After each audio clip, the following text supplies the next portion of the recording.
Hello everyone, welcome to Sankalp Competitive Classes. So today is our lecture 6. आज हमारा lecture 6 है economics का.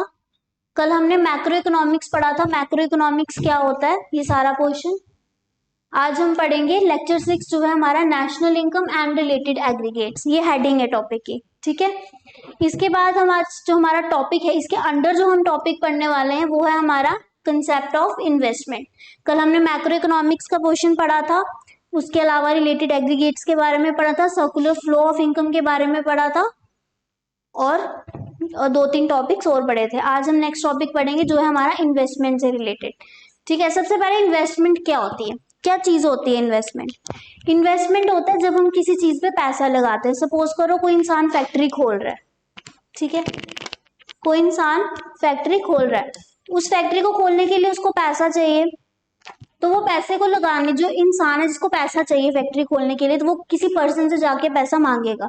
तो जो पर्सन उसकी फैक्ट्री में पैसा लगाएगा उसको हम क्या बोलते हैं, इन्वेस्टमेंट. अगर मेरा कोई फ्रेंड है जो फैक्ट्री खोल रहा है और मैं वहां पे पैसे लगा रही हूँ और मैं उसको बोल रही हूँ कि कल को जो भी बेनिफिट होगा, सपोज करो कपड़े की फैक्ट्री खोल रहा है, तो जितने भी कल को कपड़े बिकेंगे और जितना भी प्रॉफिट होगा उस प्रॉफिट में से आधा हिस्सा मुझे मिलेगा. तो वो क्या होगा हमारा, वो मैंने क्या किया, उसकी फैक्ट्री में इन्वेस्टमेंट की, और इन्वेस्टमेंट से मुझे क्या मिलता है, प्रॉफिट मिलता है. और मैं वही इन्वेस्टमेंट करूंगी, वही पैसा लगाऊंगी जहां मुझे पता है प्रॉफिट होगा, क्योंकि मैंने उसको बोला जितने कपड़े बिकेंगे उसका आधा प्रॉफिट जो है मुझे देना है. तो ऑब्वियसली अगर उसको ज्यादा प्रॉफिट होगा तो ही मैं वहां पे पैसा लगाऊंगी. सो concept of investment, simply investment term में बोले पैसा लगाना किसी टर्म में. ठीक है, सो एक बार पढ़ लेते हैं. Investment is a process of capital formation. Capital यहाँ पे मशीन्स नहीं है. कैपिटल का मतलब देखो, इकोनॉमिक्स में कैपिटल के दो मतलब होते हैं, एक होती है आपकी मशीन्स, एक होते हैं आपकी मनी. ठीक है, और ये टर्म टू टर्म वेरी करता है. कुछ जगह कैपिटल का मतलब मशीन्स होता है, कुछ जगह कैपिटल का मतलब होता है मनी. यहाँ पे कैपिटल का मतलब है money. So investment is a process of capital formation. Money बनाना, अगर आप फैक्ट्री खोल रहे हो, आपको पैसा चाहिए, पैसा फॉर्म करना है आपको, तो ये एक प्रोसेस है जिससे आप पैसा फॉर्म कर सकते हो. और ए process of increase in stock of capital. अब यहाँ पे जो कैपिटल है इसका मतलब है मनी, ये जो स्टॉक ऑफ कैपिटल है इसका मतलब है मशीन्स. ठीक है, तो इन्वेस्टमेंट एक प्रोसेस है. अगर वो फैक्ट्री खोल रहा है तो वो अपनी मशीन्स कैसे इंक्रीज करेगा, अगर कोई उसे पैसा देगा तो उससे पहले मशीन्स खरीदेगा, अपना मशीन्स का स्टॉक इंक्रीज करेगा. तो इन्वेस्टमेंट क्या है, एक है आप पैसे कैसे बना सकते हो, किस तरह पैसे लगा सकते हो, और एक चीज है आप कैसे अपने मशीन्स का जो स्टॉक है, कैपिटल का जो स्टॉक है वो इंक्रीज कर सकते हो. So this was your definition of investment. I hope it's clear. Now next is your two components. अब हमारे जो कैपिटल है उसके दो कंपोनेंट्स होते हैं. ठीक है, टू कंपोनेंट्स होते हैं. एक होता है आपका फिक्स्ड कैपिटल. फिक्स्ड कैपिटल, अगर मैं एक वर्ड में आपको बताऊं फिक्स्ड कैपिटल क्या होती है, वो चीज जिसको आप रोज रोज चेंज नहीं कर सकते. ये नहीं कि आज आपने सपोज करो मशीन्स ले लो, मशीन्स क्या है आपका फिक्स कैपिटल है. कैसे, आज आपने एक मशीन लगाई फैक्ट्री में, बड़ी बड़ी मशीन्स होती हैं फैक्ट्री में, आज आपने एक मशीन लगाई, कल आप उसको चेंज करके दूसरी मशीन लगाओगे क्या, परसों आप उसको चेंज करके तीसरी लगाओगे, नहीं. हम रोज रोज मशीन चेंज नहीं करते हैं, ये हमारी एक टाइम की इन्वेस्टमेंट होती है. ठीक है, इसको हम बोलते हैं फिक्स्ड. ये फिक्स्ड रहती है, एक बार हमने एक मशीन लगा दी, हम उस मशीन को बार बार चेंज नहीं करते हैं. ठीक है, सो वो हमारा क्या होता है, fixed capital. So fixed investment refers to increase in the stock of fixed assets of producing during an accounting year. Fixed investment क्या होता है, फिक्स्ड कैपिटल तो हमें पता चल गया, फिक्स्ड चीजें वो चीजें जो हम रोज रोज चेंज नहीं कर सकते हैं. ठीक है, फिक्स्ड इन्वेस्टमेंट क्या होता है, उन चीजों को जो हम रोज रोज चेंज नहीं कर सकते हैं, जैसे कि हमारी मशीन्स, उन चीजों को खरीदने के लिए जो पैसा लगाया जाता है, मैंने अगर उसको पैसा दिया मशीन्स को खरीदने के लिए, तो उसने वो पैसे से मशीन्स खरीदे, तो जो मैंने पैसा लगाया उसको दिया, उसको मैं क्या बोलूंगी, फिक्स्ड इन्वेस्टमेंट. मीन्स मैंने इन्वेस्टमेंट की फिक्स्ड एसेट्स के लिए. एसेट्स मतलब जो चीजें होती हैं आपकी, आपका घर है, आपके घर में सोफे हैं, बेड्स हैं, टीवी है, फ्रिज है, ये आपके घर की क्या है, एसेट्स है. कोई ट्यूटोरियल है, वहां पे ये डेस्क लगे होते हैं, ये ब्लैक बोर्ड है, ये पेन है, जितनी भी चीजें ये यहाँ की क्या है, एसेट्स है. तो वैसे ही एक आपकी इंडस्ट्री है, उसकी एसेट क्या होती है, वहां पे लगी हुई मशीन्स हो गई. ठीक है, जो चीजें वहां पे यूज होती हैं उसको बनाने के लिए, वो वहां की एसेट्स होती हैं। सो फिक्स्ड इन्वेस्टमेंट मीन्स उन फिक्स्ड एसेट्स को खरीदने के लिए जो पैसा लगाया जाता है उसको हम बोलते हैं फिक्स्ड इन्वेस्टमेंट। एग्जाम्पल है, if at the beginning of the year 2009 producer has stock of 5 machines. Suppose for एक प्रोड्यूसर है जो चीजें बना रहा है, 2009 ईयर यहाँ हम ले लेते हैं, 2023 ले लो, 2 ले लो, जो भी है। यहाँ पे आपके पास कितनी, आप प्रोड्यूसर हो, ठीक है, आपके पास कितनी मशीन्स हैं? 5 मशीन है। आप 5 मशीनों से अपनी चीजें बना रहे हो। And at the end of 2009 he has stock of 7 machines.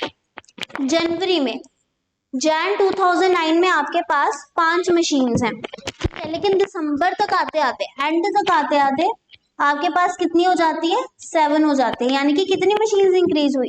2 machines increase हुई, ठीक है। तो ये जो 2 है ये आपका increase the stock of fix asset. ये जो आपकी मशीन है, जो फिक्स एसेट है, इसमें इंक्रीमेंट हुआ है, 2 का इंक्रीमेंट हुआ है, तभी वो 7 बना है, ठीक है। So then the stock of fix asset increases by 2 during the year 2009। तो अगर आपसे कोई पूछे कि आपने 2009 में अपना कितना फिक्स्ड एसेट इंक्रीज किया, तो आप बोल सकते हो कि स्टार्टिंग में मेरे पास 5 मशीन्स थी, मतलब 5 फिक्स्ड एसेट्स थे, और एंड में आते आते मेरे पास कितने बचे? एंड में मेरे पास आते आते 7 बचे। तो मेरा कितना फिक्स्ड एसेट इंक्रीज हुआ? 2 इंक्रीज हुआ। क्लियर? फिक्स्ड एसेट का कॉन्सेप्ट क्लियर है? सिंपली वो चीजें जो हम रोज रोज चेंज नहीं करते। नेक्स्ट है इन्वेंट्री इन्वेस्टमेंट। इन्वेंट्री इन्वेस्टमेंट को अगर मैं एक सिंपल शब्द में बताऊं क्या होता है, तो वो चीजें जो अपने गोदाम में भरी होती हैं, बड़ी बड़ी शॉप्स होती हैं, टीवी की शॉप ले लो, ठीक है, बड़ी बड़ी टीवी की शॉप्स हैं, तो उन्होंने सारे के सारे टीवी अपनी दुकान पे नहीं रखे होते। 10 या 15 टीवी हैं ज्यादा से ज्यादा, उन्होंने अपनी दुकान पे रखे होते हैं, और बाकी 50-60 टीवी जो है उन्होंने गोदाम बनाया होता है अलग से, उस गोदाम में भर भर के रखे होते हैं।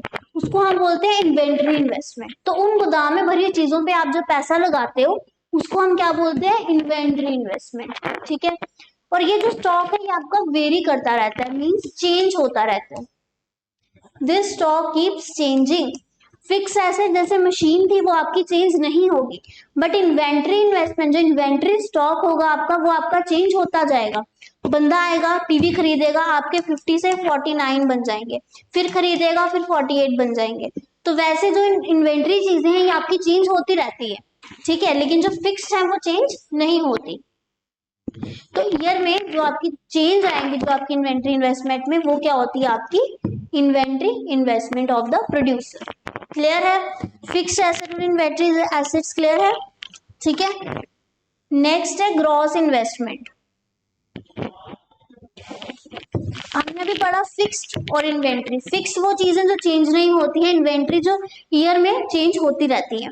ग्रॉस इन्वेस्टमेंट होता है वो एक्सपेंडिचर, वो खर्चा जो हमने किया होता है on the purchase of fixed assets और inventory stock during the year is called gross investment. एक ईयर में, ठीक है, एक साल में टोटल हमने, ग्रॉस मतलब टोटल, टोटल हमने कितना खर्चा किया? फिक्स्ड में भी किया, थोड़ा हमने फिक्स्ड में किया, थोड़ा हमने इन्वेंट्री में किया, ठीक है। मतलब सपोज 50,000 की हमने मशीन्स खरीदी, 50,000 की हमने इन्वेंट्री की चीजें खरीदी, ठीक है, वो चीजें जो चेंज होती रहती हैं। तो टोटल हमारा कितने का हुआ? 1 लाख का इन्वेस्टमेंट हुआ। उसको हम क्या बोलेंगे? Gross investment. Means total investment जो हमने दोनों चीजों को खरीदने में किया, फिक्स्ड को भी, इन्वेंट्री को भी। क्लियर है? इसके बाद replacement of fixed assets owing to their depreciation is a part of gross investment. देखो डेप्रिसिएशन क्या होता है, एक बहुत इजी लैंग्वेज में मैं बताती हूँ। डेप्रिसिएशन वर्ड बहुत सुना होगा इकोनॉमिक्स में। आप एक मशीन लगाते हो, ठीक है, एक फैक्ट्री है जिसमें आपने एक मशीन लगाई, ये मशीन है आपकी, ठीक है। अब ये मशीन आपकी बहुत सालों से चल रही है, धीरे धीरे ये मशीन आपकी खराब होना शुरू हो जाती है, कुछ भी रीजंस की वजह से, या ज्यादा देर से चल रही है या कुछ भी है, तो ये मशीन आपकी खराब होना शुरू हो जाती है, ठीक है। इसमें कितने की रिपेयरमेंट चाहिए? इसको, इसके लिए चाहिए 1 लाख की रिपेयरमेंट। मतलब इस मशीन को दोबारा यूज करने के लिए आपको 1 लाख लगाना पड़ेगा, या अगर आपको इस मशीन की जगह दूसरी मशीन लगानी, क्योंकि ये खराब हो चुकी है, तो भी आपको 1 लाख लगाना पड़ेगा। तो जो कॉस्ट है आपकी ये 1 लाख, ठीक है, ये जो कॉस्ट है आपकी 1 लाख जो आपने खराब मशीन पे लगाई, इसको हम बोलते हैं डेप्रिसिएशन कॉस्ट।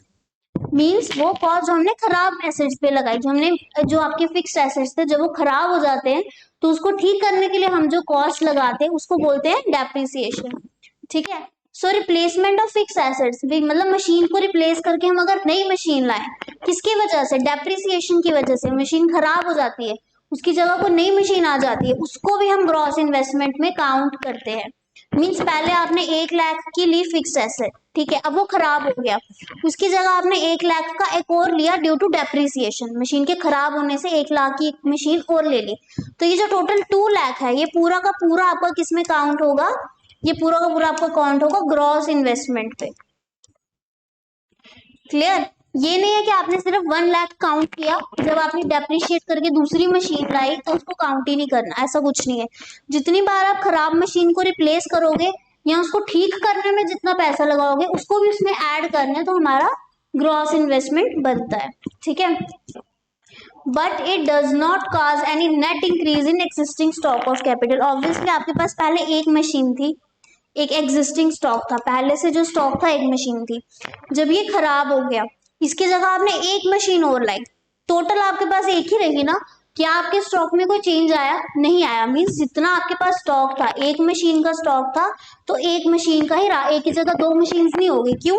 या तो हम उस पुरानी मशीन को ठीक कराएंगे या उसको रिप्लेस करके उसको फेंक के उसकी जगह नई मशीन लाएंगे, तो चेंज नहीं होगा, स्टॉक उतना ही रहेगा।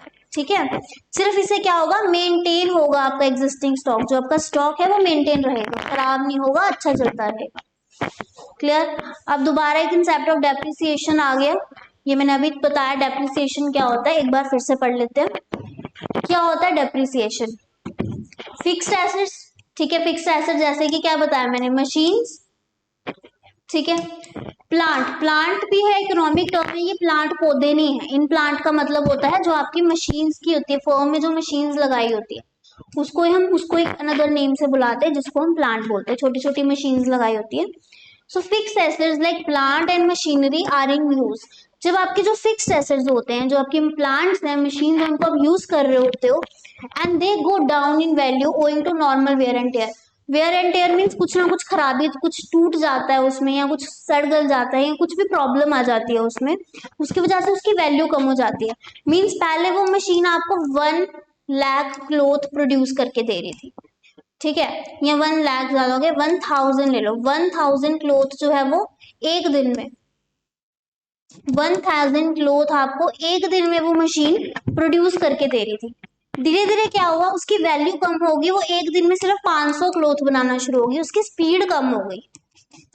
ठीक है, वो मशीन जो एक दिन में 1000 क्लोथ आपको बना के दे रही थी, वो मशीन 1000 से 500 हो गई, उसकी वैल्यू कम हो गई, इसकी वजह से कुछ प्रॉब्लम आई होगी उसमें, जिसकी वजह से उसकी वैल्यू कम हो गई। ठीक है, एक्सीडेंटल डैमेजेस हो गए, कुछ प्रॉब्लम हो गई, डैम मशीन बिल्कुल ही खराब हो गई। ठीक है, और when they become outdated means अब मार्केट में नई नई मशीन आ गई है कपड़े बनाने की, जो एक दिन में आपको कितने बना के दे रही है, 2000 क्लोथ बना के दे रही है। ठीक है, सपोज मार्केट में कोई नई मशीन आई है जो एक दिन में 2000 क्लोथ बना के दे रही है, बट आपकी जो पुरानी मशीन है वो अभी भी 1000 ही बना रही है, तो आपकी मशीन आउटडेटेड है। मार्केट में नई नई अपडेटेड मशीन जो है वो आ गई है। आउटडेटेड होता है पुरानी, पुराने जमाने की, ठीक है, अपडेटेड होता है जो आपके अपडेट वर्जन है, जो आपके नया नया वर्जन आ रहा है। बटनों वाला मोबाइल आपका आउटडेटेड है, फिंगर टच वाला जो मोबाइल है वो आपका अपडेटेड है। ठीक है, तो मशीन आपकी किसी वजह से आउटडेटेड हो जाती है due to change in technology, को टेक्नोलॉजी चेंज हो जाती है। ठीक है, आपकी जो मशीन है वो अपडेटेड की जगह आउटडेटेड हो जाती है। सो depreciation is a loss of value of fix assets. तो इसकी वजह से जो लॉस होता है आपको उन मशीन की, फिक्स एसेट्स के खराब होने की वजह से जो लॉस होता है वो क्या होता है आपका, डेप्रिसिएशन। ठीक है, डेप्रिसिएशन समझ में आया? जैसे कि मैंने बताया कि वो 1000 बना रही थी, बट वो कितने बनाने लगी, 500 बनाने लगी, बचे कितने, 500, ये आपका डेप्रिसिएशन है। ठीक है, ये आपका डेप्रिसिएशन है, मींस इतना आपको लॉस हो रहा है उस फिक्स एसेट की खराब होने की वजह से, और जो हम पैसा लगाएंगे इसको ठीक करने में उसको हम बोलेंगे डेप्रिसिएशन कॉस्ट। ठीक है, वो कॉस्ट जो हम इस डेप्रिसिएशन को ठीक करने में पैसा लगाएंगे। क्लियर? आई होप ये कंसेप्ट जो है ये क्लियर हो गया। नेक्स्ट कंसेप्ट है स्टॉक एंड फ्लो। बहुत क्वेश्चंस आते हैं सीयूईटी में इस टॉपिक से रिलेटेड, स्टॉक एंड फ्लो पे। स्टॉक और फ्लो में फर्क क्या होता है? सिर्फ एक चीज का फर्क होता है इन दोनों चीजों में, अगर ये चीज आ गई तो आपको पूरा कंसेप्ट आ गया। ठीक है, एक ही लाइन पढ़ेंगे सारा क्लियर हो जाएगा। It is a quantity measured as a particular point of time. ध्यान देना यहाँ पे क्या लिखा है, पॉइंट ऑफ टाइम। ये वो चीज है, स्टॉक वो है जिसको हम एक पॉइंट ऑफ टाइम में मेजर कर सकते हैं। ठीक है, फ्लो में क्या दिया हुआ है, it is a quantity measured over a specific period of time. ठीक है, दोनों में सारी लाइन चेंज है, बस डिफरेंस किस चीज का है, यहाँ पे पॉइंट दिया हुआ है, यहाँ पे पीरियड दिया हुआ है। पॉइंट मतलब मैं एक क्लास में गई, ठीक है, मुझे वहां पे जाके देखने कितने डेस्क हैं, मैंने फटाफट जाके वहां पे डेस्क जो है वो गिन लिए। ठीक है, एक ही पॉइंट पे।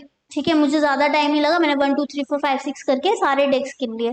वो डेस्क क्या थे मेरे, वो डेस्क मेरे स्टॉक थे जिसको मैं गिन सकती हूँ एट किसी भी पॉइंट ऑफ टाइम में। मैं शाम को आके 5 मिनट में गिन सकती हूँ, मैं अभी गिन सकती हूँ और अभी बता सकती हूँ कितनी चीजें हैं।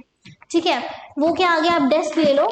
डेस्क क्या हो गया, ये आप किसी भी पॉइंट ऑफ टाइम में आप इसको काउंट कर सकते हो। ठीक है, these are measured at a specific point of time, जैसे कि how much money is in my account on, जैसे मुझे देखना है, सपोज करो आज कितनी रेट है, कितनी है आज,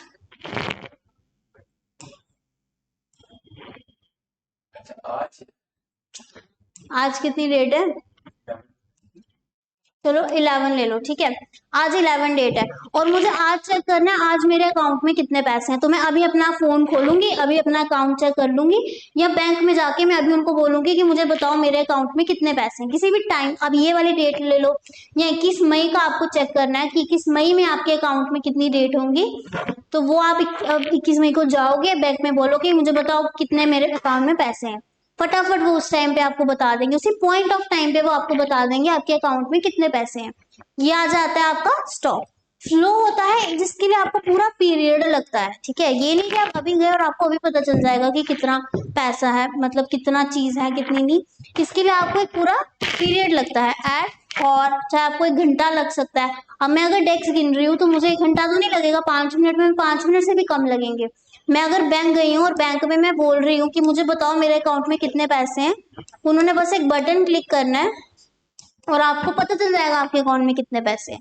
ठीक है, 5 मिनट भी नहीं लगेंगे। लेकिन फ्लो वो होता है जिसके लिए आपको घंटों लग सकते हैं। ठीक है, 4 5 घंटे लग सकते हैं, पूरा का पूरा दिन लग सकता है, मंथ लग सकता है, ईयर भी लग सकता है। ठीक है, उसको उसको पूरा का पूरा आपको मेजर करने में। ठीक है, तो वो क्या हो जाता है, आपका फ्लो हो जाता है। वो स्टॉक और फ्लो का कंसेप्ट क्लियर होगा। स्टॉक मीन्स जो हम फटाफट उसी पॉइंट ऑफ टाइम में हम उसको मेजर कर सकते हैं। फ्लो मीन्स जिसको मेजर करने में हमें बहुत ज्यादा टाइम लगता है, हमें पूरा का पूरा दिन लग सकता है, पूरा का पूरा मंथ लग सकता है, ईयर लग सकता है। क्लियर। नेक्स्ट है लीकेजेस एंड इंजेक्शन। ये भी एक इंपॉर्टेंट टॉपिक है इकोनॉमिक्स का, सर्कुलर फ्लो ऑफ इनकम से रिलेटेड। लीकेजेस एंड इंजेक्शंस क्या होता है, leakages these are those flow which have negative, देखो नाम से ही पता चल रहा है, लीक, कोई चीज लीक हो रही है, इसका मतलब कोई चीज कम हो रही है। ठीक है, आपके पास एक वाटर गिलास है, ठीक है, आपके पास एक गिलास है पानी का, इसमें एक सुराख आ जाता है और इसमें से आपका पानी जो है वो लीक होना शुरू हो जाता है, पानी कम हो गया, तो लीक से मतलब चल रहा है कि कोई चीज लेस हो रही है, कोई चीज आपकी कम हो रही है। ठीक है, और इंजेक्शन मीन्स जब आप किसी चीज में इंजेक्ट करते हो कोई चीज, तो वो चीज अंदर से फुल होती है। ठीक है, उसको हम क्या बोलते हैं, इंजेक्शन। तो नाम से ही पता चल रहा है कि अगर कोई फ्लो है इकोनॉमी में जो कम हो रहा है, प्रोडक्शन कंजप्शन कुछ भी कम हो रही है, तो वो लीकेजेस में आएगा, और अगर वो इंक्रीज हो रही है तो वो आपका इंजेक्शन में आएगा। ठीक है, जैसे अब छोटी सी सब्जी होती है, उसको इंजेक्शन दे दे के बड़ा कर देते हैं। ठीक है, तो वो सब्जी इंजेक्ट दे के बड़ी हुई, ज्यादा हुई, कम नहीं हुई। ठीक है, लेकिन लीकेजेस क्या होती है, जिससे चीज कम होती है। तो एक बार कंसेप्ट पढ़ लेते हैं। These are those flow which have negative impact on the production of economy. Leakages का इकोनॉमी में नेगेटिव इम्पैक्ट होता है, लीकेजेस आपकी इकोनॉमी के लिए अच्छी नहीं होती है। ठीक है, जैसे एक डायग्राम है इस तरीके से,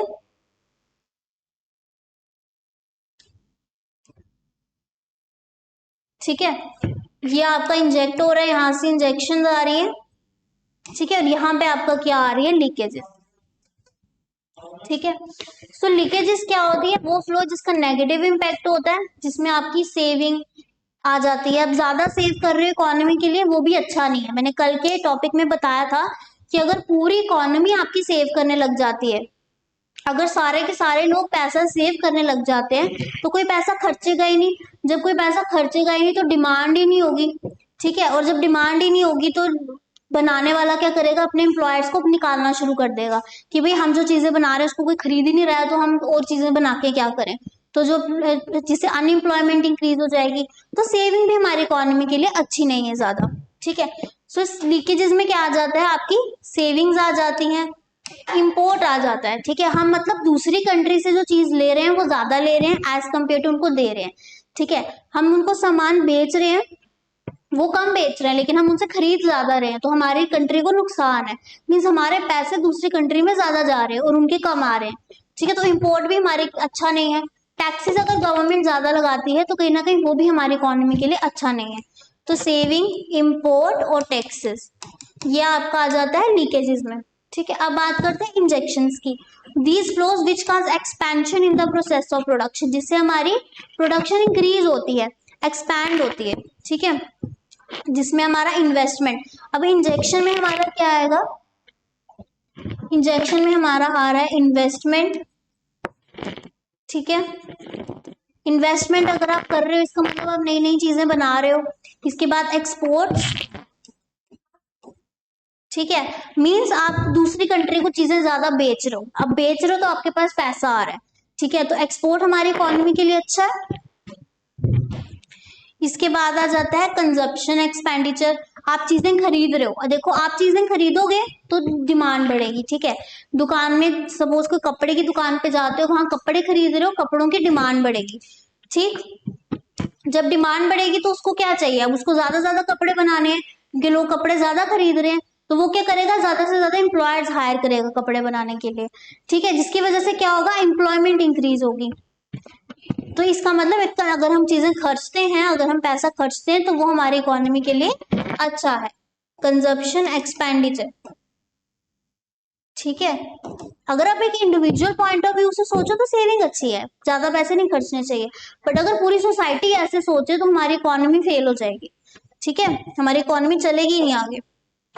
अब वो कंजप्शन एक्सपेंडिचर हाउस होल्ड भी कर सकती है, हम जो घर बैठे नॉर्मल लोग हैं हम भी कर सकते हैं, गवर्नमेंट भी पैसा खर्च सकती है, रोड्स बनाती है, बिल्डिंग्स बनाती है, हॉस्पिटल्स बनाती है, तो वो भी पैसा खर्चेगी, वो भी हमारी इकोनॉमी के लिए अच्छा है, ठीक है। These are add to the production and generate, तो ये इससे क्या होगा, ज्यादा होगा। तो ये देखो यहाँ से क्या हो रहा है, इंजेक्शन आ रहे हैं इकोनॉमी में, इकोनॉमी अच्छी बन रही है, ठीक है। हम इन्वेस्टमेंट कर रहे हैं, एक्सपोर्ट कर रहे हैं, कंजप्शन एक्सपेंडिचर कर रहे हैं, तो हमारी इकोनॉमी जो है वो अच्छी बन रही है। बट यहाँ से लीकेजेस भी हो रहे हैं, जिसकी वजह से ये जो प्रोडक्शन है ये लीक होती जा रही है, कम होती जा रही है। और लीकेजेस में क्या आता है, सेविंग आ जाता है, ज्यादा टैक्सेस आ जाते हैं, इम्पोर्ट आ जाता है, जिसकी वजह से इकोनॉमी को नुकसान होता है।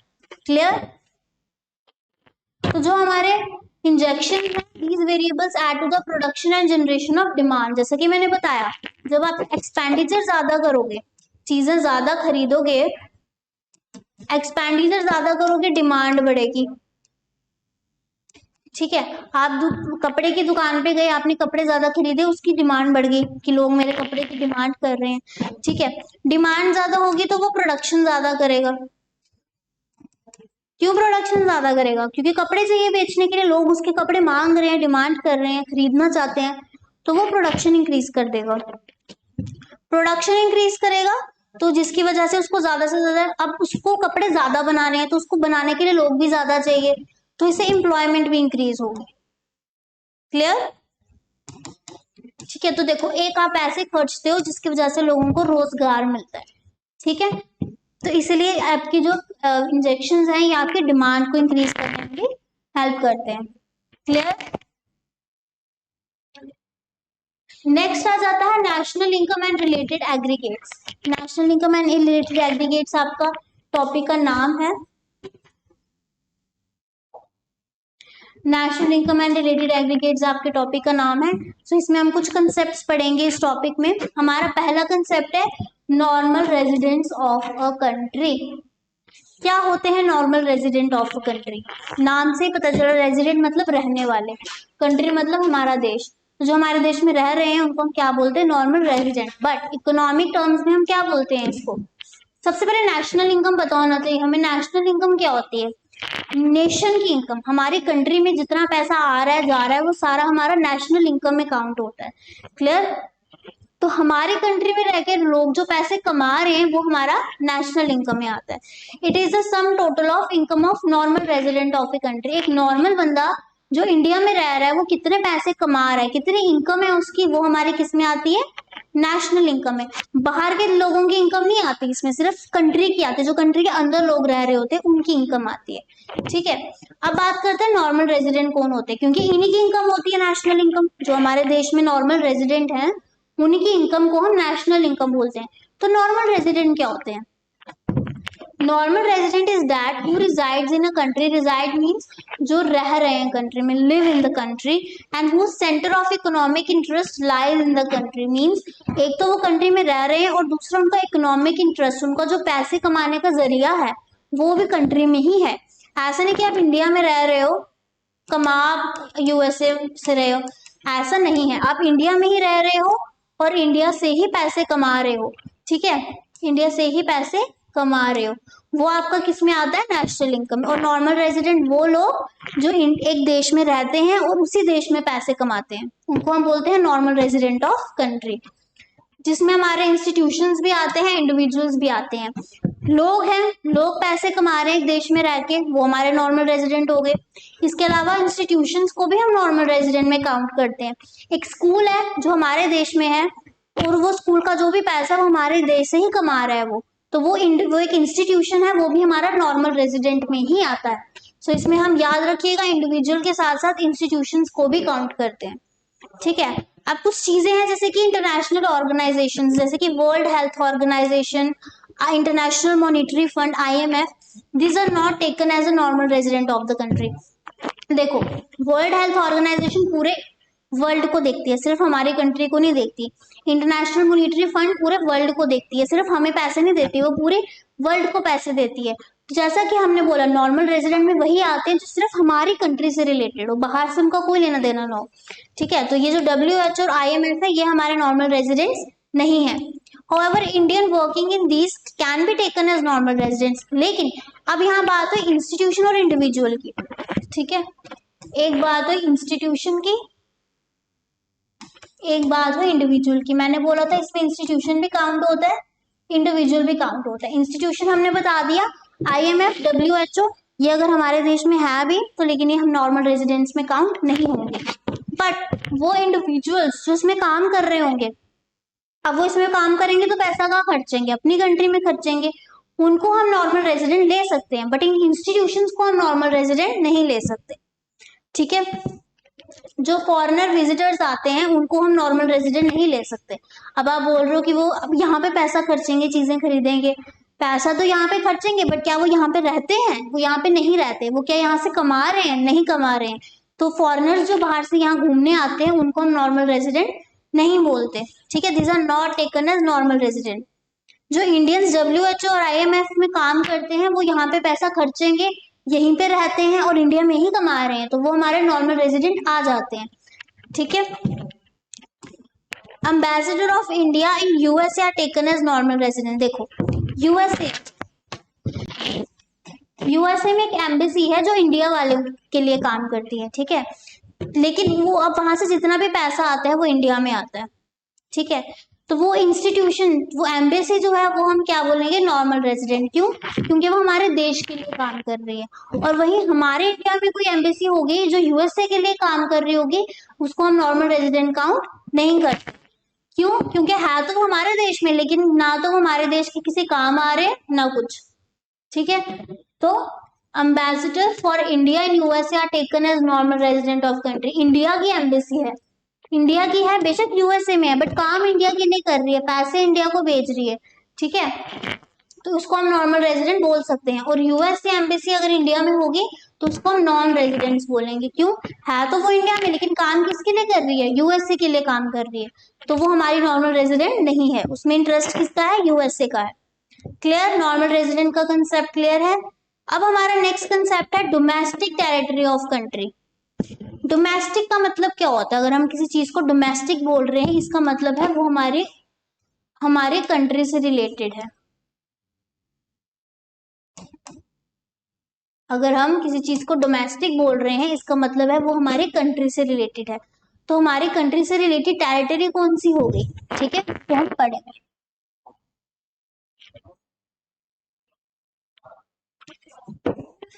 Factor income generated during an accounting year with in the domestic territory is called domestic income. Domestic income किसको बोलते हैं?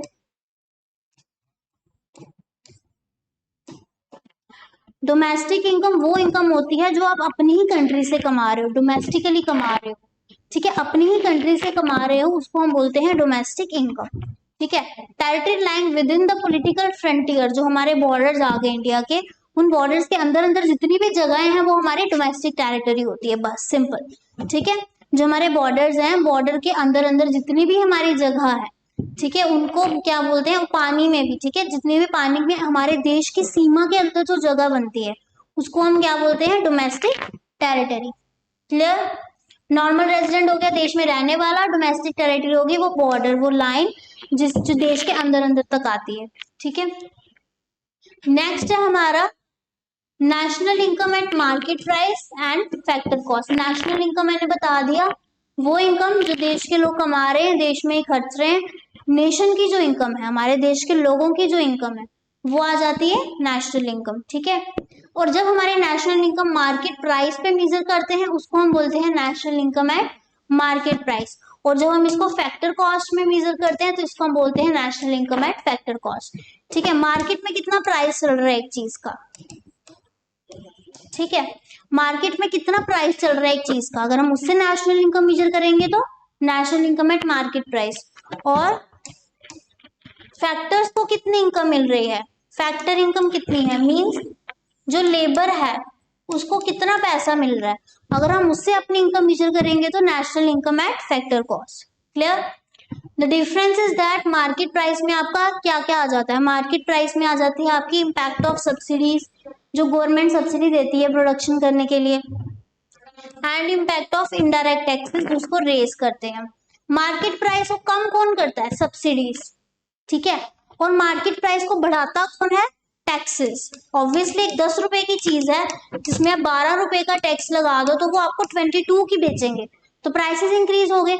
बट सब्सिडीज अगर गवर्नमेंट देती है तो प्राइसेस कम होते हैं, ठीक है। और ये सब्सिडी और टैक्स ये दोनों आपका मार्केट प्राइस पे अप्लाई होता है, फैक्टर कॉस्ट में दोनों चीजें नहीं होती, ना सब्सिडी होती है, क्योंकि गवर्नमेंट सब्सिडी किसको देती है, चीजें बेचने वाले को, जो चीजें बेच रहा है, जो मार्केट में चीजें बेच रहा है, लेबर को थोड़ी गवर्नमेंट सब्सिडी देगी, ठीक है। तो फैक्टर कॉस्ट में लेबर आता है, लेबर को सब्सिडी नहीं मिलती, क्या लेबर पे थोड़ी टैक्स लगाएगी गवर्नमेंट, ठीक है, गवर्नमेंट चीजों पे टैक्स लगाती है, ठीक है, जिसकी प्राइसेस होती हैं चीजों की उस पे टैक्स लगाती है, लेबर पे थोड़ी टैक्स लगाएगी। अब मैं यहाँ पढ़ाने आ रही हूँ, मेरे पे थोड़ी कोई टैक्स लगा है, ठीक है। तो फैक्टर कॉस्ट में जो है कोई भी टैक्स या सब्सिडी नहीं होती, ठीक है।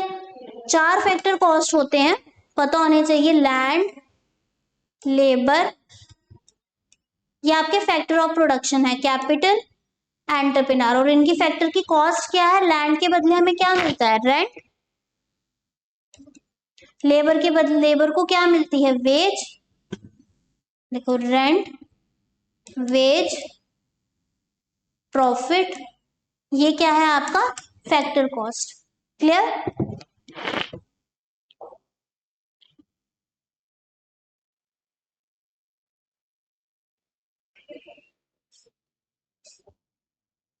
अब है कंसेप्ट ऑफ नेशनल इनकम में ही, national income in term of production of goods and services. अब हम बात करते हैं जब नेशनल इनकम, जब हम चीजों को प्रोड्यूस कर रहे हैं तो नेशनल इनकम का उसमें क्या रोल होता है, ठीक है।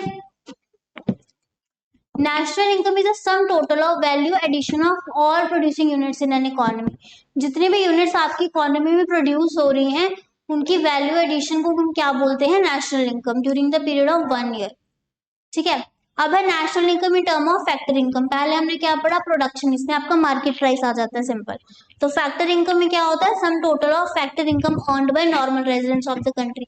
एक नॉर्मल रेजिडेंट कितनी इनकम अर्न करता है, अगर आप इस देश में रहते हैं आप कितनी इनकम अर्न करते हैं, वो आ जाता है आपका नेशनल इनकम एट फैक्टर, ठीक है। अब है रिलेटेड एग्रीगेट्स, कुछ चीजें जो आपको इस कंसेप्ट में पता होनी चाहिए। बस कुछ नहीं है, नाम याद रखने हैं, gross domestic product at market price, जिसको हम जीडीपी एट मार्केट प्राइस ऐसे लिखते हैं। ठीक है, gross national product eight market price, net national product eight market price, इस तरह से net domestic product at market price, net domestic product at factor cost, gross domestic product at factor cost. इसको हम इसमें कन्वर्ट कैसे कर दें, ये हम कल के टॉपिक में पढ़ेंगे। Net national product at factor cost और gross national product at factor cost, ये इसकी शॉर्ट फॉर्म्स है। आपको एग्जाम में फुल फॉर्म्स भी पूछ सकते हैं कि बताओ एनएनपी की क्या फुल फॉर्म है, इस तरह से। ठीक है, कि बताओ एनएनपी एट एमपी इसकी क्या फुल फॉर्म है, तो आपको पूछ सकते हैं net national product at factor cost. Clear?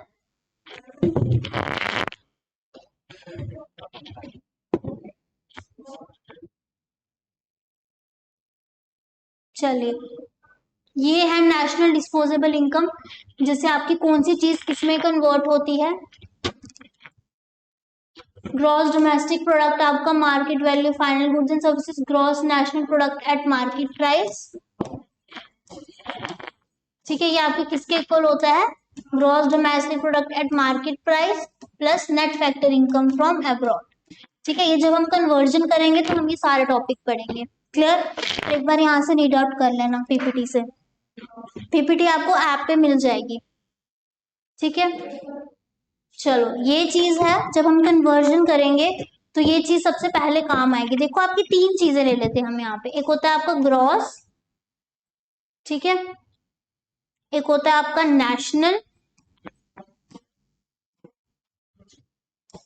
ठीक है, तीसरा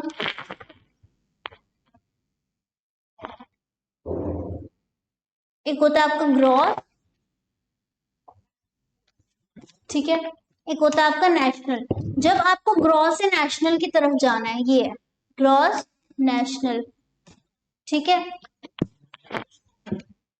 ग्रॉस से जब आपको नेशनल की तरफ जाना है, ठीक है, तो आप क्या करोगे, सॉरी नेट की तरफ, नॉट नेशनल, नेट। ठीक है, ग्रॉस से जब आपको नेट की तरफ जाना है तो इसमें से आप क्या करोगे, माइनस डेप्रिसिएशन। ये चीजें याद रखनी है, जब आपको क्वेश्चंस भी आ सकते हैं, एग्जाम में पूछे जा सकते हैं, ये लर्न करनी है आपको। ठीक है, जब आपको ग्रॉस से नेट की तरफ जाना है तो आप डेप्रिसिएशन माइनस करोगे। ठीक है, और अब जब आपको नेट से ग्रॉस की तरफ जाना है तो आप डेप्रिसिएशन प्लस करोगे। देखो ग्रॉस मैंने बताया आपका टोटल, ठीक है, तो ग्रॉस जो होता है वो आपका नेट से बड़ा होता है। ठीक है, ग्रॉस में आपका डेप्रिसिएशन होता है, लेकिन अगर आपको ग्रॉस से नेट की तरफ जाना है तो आपको डेप्रिसिएशन निकालना पड़ेगा। ठीक है, जब आप डेप्रिसिएशन निकाल लोगे तो फिर आपका क्या आ जाएगा, नेट आ जाएगा। वही नेट में आपका डेप्रिसिएशन नहीं है, लेकिन नेट से जब आपको ग्रॉस की तरफ जाना है तो आपको डेप्रिसिएशन ऐड करना पड़ेगा, क्योंकि ग्रॉस का मतलब होता है टोटल। हमने अभी ग्रॉस वैल्यू एडेड के कंसेप्ट में पढ़ा था कि जो हमारी डेप्रिसिएशन की कॉस्ट है वो भी इसमें इंक्लूड होती है।